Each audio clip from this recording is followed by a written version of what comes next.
Amém. Vamos. Convido os irmãos a abrirem a palavra do Senhor. 1 Coríntios, capítulo 10. 1 Coríntios, capítulo 10. Leremos o verso número 31 ao 33. E leremos o capítulo 11, o verso número 1. Se você olhar na sua Bíblia, a perícope, ela termina não no último verso, né, que aqui é o meu verso 33, mas ela termina no verso número 1 já do próximo capítulo. Por isso eu quero fechar esse bloco, então, do verso 31 em diante. Diz assim a palavra do Senhor, 1 Coríntios, capítulo 10, tá? Diz assim a palavra do Senhor: portanto, quer comais, quer bebais, ou façais outra coisa qualquer, fazei tudo para a glória de Deus. Não vos torneis causa de tropeço, nem para judeus, nem para gentios, nem tampouco para a igreja de Deus. Assim como também eu procuro em tudo ser agradável a todos, não buscando meu próprio interesse, mas o de muitos, para que sejam salvos. Sede meus imitadores, como também eu sou de Cristo. Sede meus imitadores, assim como também eu sou de Cristo. Vamos orar? Querido Deus, diante da Tua palavra nos colocamos agora e pedimos ao Senhor que fale conosco de uma forma especial, que os nossos entendimentos, os nossos olhos possam estar fitos na Tua palavra e a nossa compreensão seja ampliada espiritualmente, para que possamos compreender aquilo que o Senhor quer falar conosco esta noite. É a nossa oração em Jesus. Amém. Amém. Quando você volta um pouquinho, aqui no capítulo 10 de 1 Coríntios, o apóstolo Paulo, ele vem trazendo, na verdade, desde o capítulo 1, ele vem exortando essa igreja a viver e experimentar a maturidade na vida cristã. Hoje eu comentei sobre a prática na vida cristã, a prática da vida cristã. Por que a prática da vida cristã? Talvez você diga, mas eu não pratico a vida cristã. Você pratica, mas quando nós olhamos para a palavra, agora ela vai nos trazendo parâmetros dessa prática, para que nós agora sejamos afiados, assim como aquela vez que eu preguei no livro de Provérbios, quando o aço ele é afiado para que ele fique pronto para a obra a qual ele foi chamado. Assim também o cristão, à medida que nós vamos trazendo essa palavra e trabalhando ela nos nossos corações, nós vamos ficando afiados. E assim também o apóstolo Paulo, ao exortar aquela igreja ali em Corinto, ele está dizendo: igreja, eu preciso que vocês saiam do momento de leitinho das crianças, para que vocês agora adentrem como alimento sólido, para que vocês agora tenham uma força, uma energia e também experimentem maturidade. Por isso, ele inicia, se você pegar até o título dessa perícope como um todo, ele vai falar sobre os limites da liberdade cristã. E quando ele inicia, ele vai dizer: todas as coisas, elas me são lícitas. Então ele começa a dizer: ei, o nosso limite, nós não temos um limite físico, dizendo você não pode passar tal risca, tal linha, mas agora o nosso limite, ou a nossa transformação, como ela começa de dentro para fora, o próprio Espírito Santo vai nos conduzindo, dizendo como nós precisamos proceder, como nós alcançamos essa maturidade ou almejamos essa santidade a cada dia. Então, como que eu faço isso? A Bíblia vai nos mostrando. E o primeiro passo, olhando agora para o apóstolo Paulo, se você voltar ao verso 31, o primeiro passo que nós aprendemos, que na prática da vida cristã, nós precisamos aprender a fazer tudo para a glória de Deus. Volta ao verso 31. Portanto, quer comais, quer bebais, ou façais outra coisa qualquer, fazer tudo para a glória de Deus. E o que Paulo está dizendo? Paulo está dizendo que a nossa vida não basta um momento de vida cristã, ela precisa ser completa. O Evangelho precisa trabalhar no nosso coração de uma forma integral. A integralidade, nós já ouvimos falar da teologia que vê a integralidade do homem, mas a Bíblia já fala sobre essa integralidade desde o início. Não existe um momento da adoração. Todos os nossos passos devem ter adoração. A nossa adoração deve ser constante, a nossa mente deve estar constante em Cristo. Por isso, quando nós, agora Paulo está dizendo que tudo que nós fazemos ou façais, agora nós precisamos fazer pensando se aquilo está glorificando a Deus, ou mesmo as minhas atitudes mais simples, se elas glorificam a Deus. Porque quando a palavra agora começa a permear os nossos corações, tudo que eu faço, tudo que eu desejo, ou tudo que eu almejo, é glorificar a Deus. Percebe? Quando o apóstolo Paulo está dizendo que tudo que nós fazemos é importante e deve glorificar a Deus, é porque a palavra agora está transformando de dentro para fora. Por isso, quando eu louvo ao Senhor, eu agradeço, assim como Jesus, todas as vezes, e até na Santa Ceia, como nós cantamos o Pai Nosso, a Santa Ceia, no partir do pão, o que Jesus faz? Ele vai dar graça. Porque ele sabe que o alimento físico também é uma dádiva do Senhor. O comer à mesa é uma dádiva do Senhor. Ter amigos, ter parentes, ter filhos, pais, irmãos, é uma dádiva de Deus. E essa dádiva precisa ser cultivada. Essa dádiva precisa ser trabalhada a cada dia. Nós passamos esse período de pandemia, nós passamos um tempo diferente como família, porque nós tivemos mais tempo juntos, né? E esse tempo juntos talvez gerou até mais atrito que o normal, não é verdade? Porque às vezes a gente fica muito perto assim, aí começa um faz uma coisa, outra, e daí a gente vai ficando mais irritado, principalmente com família que a gente tem intimidade, mas trabalhando essas pequenas coisas que nós vamos deixando Cristo entrar no nosso lar. Quando nós experimentamos dessa graça, agora a palavra de Deus começa a ser real, ela começa a ser prática na nossa vida. Por isso, quando Paulo diz que todas as coisas, no verso 23, elas me são lícitas, ele também diz agora, vírgula, mas nem todas me convêm. Porque não existe uma linha, como eu disse, mas eu preciso ter essa sensibilidade. Se aquilo que eu estou fazendo glorifica a Deus, agrada a Deus. Por exemplo, vamos pensar na comida, eu comer como um glutão exagerado, não deixar para o outro. A comida é uma bênção, eu posso ter agradecido, mas eu estou fazendo da forma errada. Então as pequenas coisas, eu agora passo a pensar no próximo. Eu passo a fazer com moderação, não porque existe uma regra, mas é porque agora o Senhor vai nos ensinando a viver a cada dia as coisas mais simples. As coisas mais simples, elas são assim numa proporção mais importantes, porque é na simplicidade que nós experimentamos. Olha só, mas nem todas me convêm, todas são lícitas, mas nem todas edificam. Então, conversar é bom, mas se a conversa não for sadia, ela não vai trazer edificação, ela não vai ser boa. Então, por isso eu tenho que ter essa percepção daquilo que eu estou fazendo e aquilo que eu preciso alcançar. Então, o que me convém? O que me convém é aquilo que glorifica a Deus. A nossa vida precisa ser uma vida de gratidão ao nosso Deus. Por isso ele está dizendo, portanto, quer comais, quer bebais, ou façais qualquer coisa, ou qualquer coisa que eu fizer, eu preciso ter a minha mente voltada em agradecimento ao nosso Deus, para que tudo glorifique ao Senhor. O meu trabalho é uma chatice.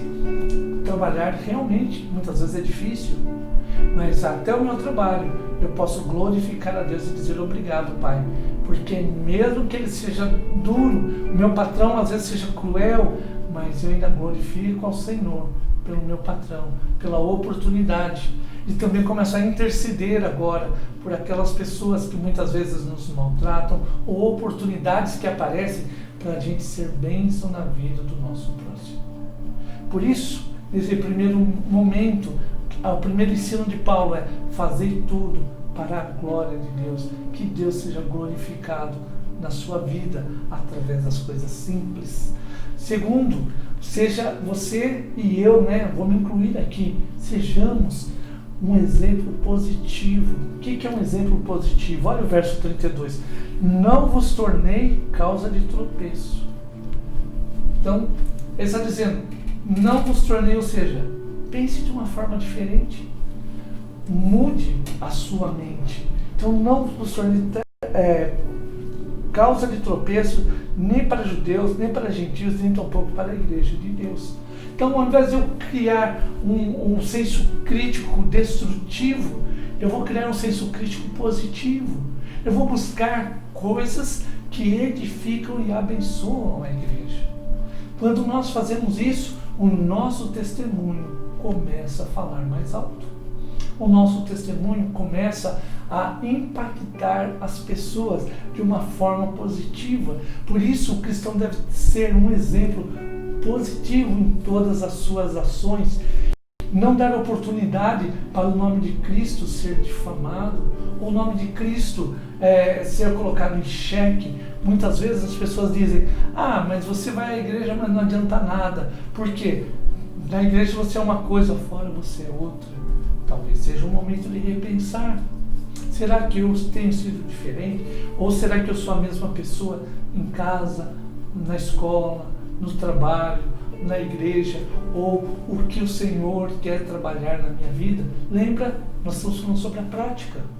Não uma prática como um peso, mas nas coisas simples, eu enxergar o amor e a graça de Deus. E quando eu entendo que eu posso ser um exemplo positivo, agora eu posso ser um exemplo que as pessoas desejam seguir, desejam ser igual, porque o amor de Deus começa a constranger as pessoas. Aquilo que eu falo, aquilo que eu faço, eu começo a cumprir. E há um impacto na vida da igreja. Quando você vai a Colossenses capítulo 1, qual é a marca que Paulo vai dizer sobre aquela igreja? Vocês têm sido exemplo. Exemplo do quê? Do amor de Deus. Vocês têm sido exemplo naquilo que vocês têm feito. E o exemplo de vocês tem impactado as pessoas. Olha só, se você quiser abrir comigo, nós vamos abrir Colossenses capítulo 1. O verso 4. Eu vou pegar do verso 3 em diante. Damos sempre graças a Deus, Pai de nosso Senhor Jesus Cristo, quando oramos por vocês ou por vós, desde que ouvimos da vossa fé em Cristo Jesus e do amor que tendes para com todos os santos. Paulo está dizendo, do amor que eu ouvi de vocês. É o testemunho. Então, o amor não é uma coisa forjada, que eu obrigo, mas o amor é uma disposição de viver diferente. Uma disposição de querer fazer as coisas diferentes. Por causa da esperança que vos está preservada nos céus, da qual antes ouviste pela palavra da verdade do Evangelho, que chegou até vós, como também em todo mundo está produzindo fruto e crescendo. Tal acontece entre vós, desde o dia em que ouviste e entendestes a graça de Deus na verdade.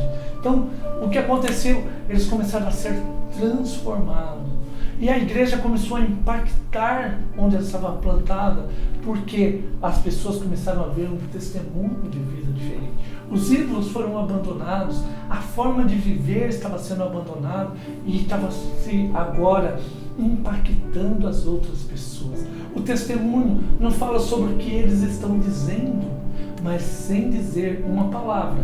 Eles, pela vivência, ou essa vivência positiva, ou esse exemplo positivo, eles estavam impactando as outras pessoas.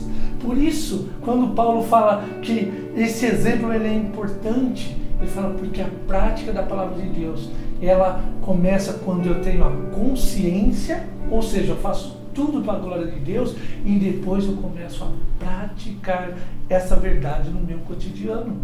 Eu começo a viver de uma forma diferente. E finalmente, quando há essa mudança de mente, quando há a mudança que acontece na minha vida prática, agora nós vamos para o terceiro ponto, que nós podemos desenvolver imitadores. Como assim, pastor? Desenvolver imitadores. Volta aqui, verso 1 do capítulo 11. Sede meus imitadores também, como eu também sou de Cristo. O que Paulo está dizendo? Vocês podem, através dessa prática na vida cristã, olhar e dizer: eu quero ser um imitador de Paulo, assim como Paulo é de Cristo. Eu posso ser um imitador de Cristo, assim como Paulo disse. Mas ele disse: quando há essa mudança da nossa cosmovisão, a nossa visão de mundo, agora outras pessoas vão desejar também imitar o nosso exemplo. Pega uma criança. Às vezes a criança, você olha e a forma dela fazer algumas coisas, até mesmo de sentar, ou então de falar, ou de pegar objetos, você fala assim: é igualzinho o pai dele faz, ou a mãe faz. Por quê? Porque eles estão imitando. Imitando é querer fazer igual. Assim também nós precisamos ter no nosso coração esse desejo de fazer igual a Cristo.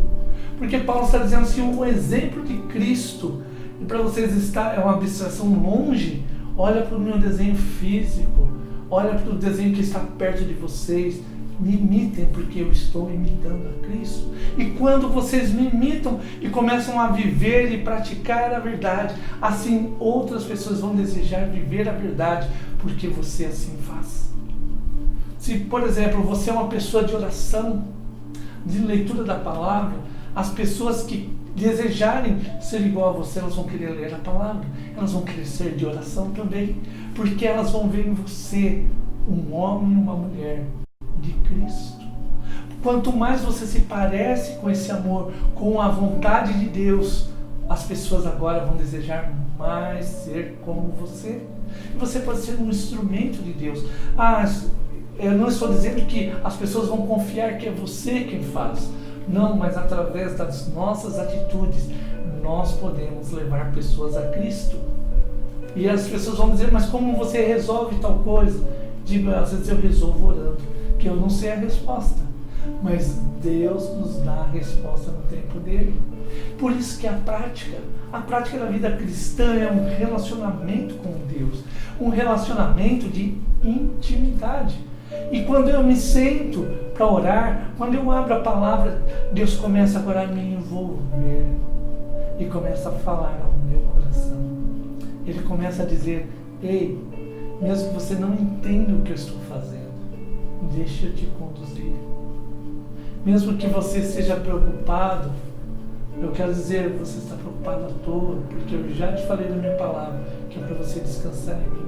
Mas mesmo que você esteja preocupado, eu te amo. É um Deus que nos ama em todo o tempo. Um Deus que está dizendo: não é um fardo a vida cristã. Ao contrário, ela precisa ser leve, ela precisa ser vivida nos pequenos detalhes. Por isso que agora faz sentido esse desenvolvimento de pessoas que imitam, porque o fazer tudo para a glória de Deus está nas pequenas coisas. Sem tudo que eu faço eu glorifico a Deus. Há uma leveza, automaticamente as pessoas olham isso como uma coisa que há uma paz, e elas dizem: eu quero essa paz. Eu quero fazer isso também que você faz. Eu quero experimentar estar na presença desse Deus maravilhoso, o qual te coloca um sorriso mesmo no meio da tempestade. Um Deus que afaga o seu coração, um Deus que está com você, que às vezes te dá bênçãos materiais também, bênçãos espirituais, mas que te conduz em todo o tempo. E você pode ser esse instrumento.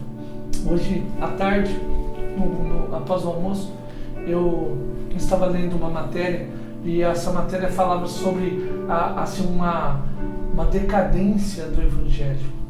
E eu estava lendo os aspectos dessa decadência, e eu achei interessante, porque o autor, um pastor presbiteriano, ele falou com muita autoridade, e ele falava sobre o compromisso do cristão, sobre as pequenas coisas que estão sendo rotuladas, e muitos estão abandonando a fé, mesmo dentro da igreja, abandonando a leitura da palavra, mesmo dentro da igreja, abandonando a oração, mesmo dentro da igreja. E a igreja começa agora a experimentar uma dificuldade pessoal nos cristãos, porque eles começam a pesar. A prática da vida cristã não é um peso, ao contrário, ela é uma bênção que nós vivemos a cada dia, de uma forma leve, sim. Não existe peso, existe uma alegria, a qual nos constrange a cada dia a amar mais a Deus. Eu vou finalizar me lembrando um período que eu estive trabalhando no Pai Querer há muitos anos, e eu tinha um amigo que ele era seminarista. Na época eu não era seminarista, eu ia só para tocar, fazer parte do louvor, e eu ajudava ensinando os jovens e adolescentes na EPD, na aula. E quando a gente voltava do Pai Querer até o Irerê, nós não tínhamos o transporte, não tinha ônibus, e a gente vinha caminhando a pé até o Irerê. Andávamos em torno de 10 quilômetros, então não sei nem, a gente levava aqui uma meia hora, e à medida que a gente vinha caminhando, o sol ia se pondo, aquele asfalto tudo vazio, mas a gente vinha conversando sobre as nossas lutas, as nossas dificuldades ministeriais, até mesmo de locomoção, mas uma única coisa nós tínhamos a certeza, que havia uma alegria, um prazer tão grande quando a gente voltava, ia contando aquilo que Deus estava realizando em nós e na vida daquela igreja, que não tinha como explicar, porque era um prazer a qual o Senhor nos dava a cada dia, e a cada domingo nós queremos voltar, sim, porque a obra do Senhor é assim. Nós caminhamos e temos uma alegria a qual o mundo não consegue compreender. O mundo não consegue compreender que alegria é essa, porque ela está além da sabedoria humana, do conhecimento humano. Ela vem do alto e nos inunda, e nós desejamos a cada dia mais praticar e viver a palavra de Deus. Por isso, essa semana, tudo que você fizer, lembre dessa palavra, faça para a glória de Deus. Você está sendo um exemplo positivo, ou será que eu sou um exemplo reclamão só, que reclama de tudo? Muda a sua mente e desenvolva imitadores, pessoas que desejam ser iguais a você. Que Deus te abençoe grandemente e fortaleça a sua vida, em nome de Jesus. Amém.